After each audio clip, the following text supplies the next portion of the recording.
एउटा, दुईटा, तीनटा, चारटा, पाँचवटा। यो चाहिँ मेरो चाहिँ डायरी कलेक्सन हो होइन। अरू यहाँ पुरानो डायरीहरू त्यहाँ पनि छ।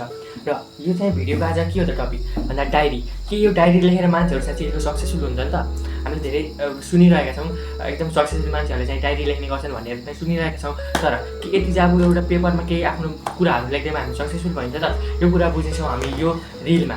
आज हो हाम्रो मङ्क मोड च्यालेन्जको चाहिँ डे 30 र तपाईँलाई चाहिँ सक लागिरहेको छ होला। मैले चाहिँ अहिलेसम्म चाहिँ यो मङ्क मोडको चाहिँ इङ्ग्लिसमा चाहिँ हालिरहेको थिएँ, तर अब म चाहिँ नेपालीमा चाहिँ भिडियो हाल्न लागेको छु। किन भन्दाखेरि मलाई के लाग्यो भने म चाहिँ इङ्ग्लिसमा राम्रोसँग थटलाई एक्सप्रेस गर्न सकिनँ क्या। र आई प्रोमिस अब चाहिँ मैले यो च्यानलमा चाहिँ ओन्ली नेपालीमा मात्रै भिडियोहरू अपलोड गरिराख्ने छु। त्यसैले स्टे ट्युन। त्यसैले तपाईँ नेपाली हो भने प्लिज सपोर्ट गर्नु होला। किन भन्दाखेरि मलाई अब अरूले त बुझ्दैनन्, बुझ्ने भनेको तपाईँ नेपालीहरूले नै हो। त्यसैले आफ्नो दाजुभाइलाई सपोर्ट गर्ने तपाईँको जिम्मेवारी पनि बन्छ। र फर्स्ट अफ अल अब हामी बुझौँ यो डायरी लेख्न चाहिँ किन महत्त्वपूर्ण हुँदो रहेछ त?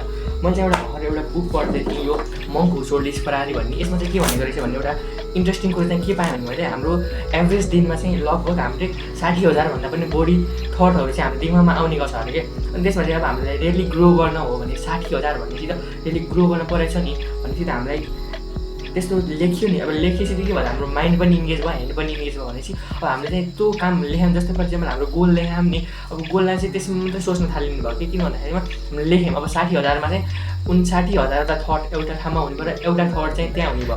लेखेपछि त्यसलाई राम्रो मान्यो, त्यो सबकन्सियस माइन्डले चाहिँ त्यसलाई चाहिँ के गर्यो भन्दाखेरिमा यो अलिक राम्रो थट रहेछ भनेर चाहिँ। अनि जस्तो फर इक्जाम्पल तपाईँले चाहिँ जस्तै एउटा नम्बर अथवा एउटा कुनै रङ चाहिँ सोच्नु भएको थियो होला, अनि पछि त्यही दिनभरि नै त्यस्तै त्यस्तै टाइपको कुरा मतलब देखिरहेको चाहिँ फिल हुन्छ नि, हो त्यही हो। त्यो चाहिँ जब सबकन्सियस माइन्डले चाहिँ त्यसलाई चाहिँ सुपेरियर ठान्छ नि, तपाईँ जब देख्न थाल्नुहुन्छ कि त्यसलाई मेनिफेस्टेसन पनि भन्ने गर्छन् अझै मिल्की।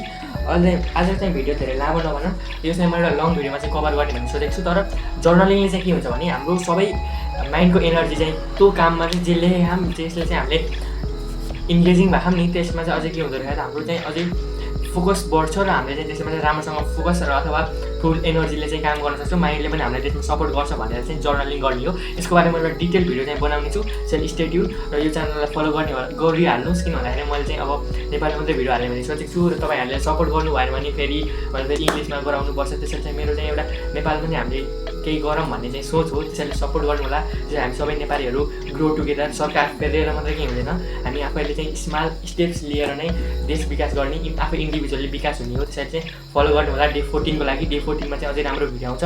आज चाहिँ मैले धेरै राम्रोसँग गराउनु पाइनँ, जस्ट एउटा मैले वार्मअप मात्रै हो, लङ भिडियोको लागि हो। मैले धेरै कुरा भन्न पाइनँ, लङ भिडियो मलाई चाहिँ धेरै भन्ने छु। मेरो युट्युब च्यानललाई फलो गर्नु होला। तपाईँले इन्स्टाग्रामबाट हेर्दै हुनुहुन्छ नि।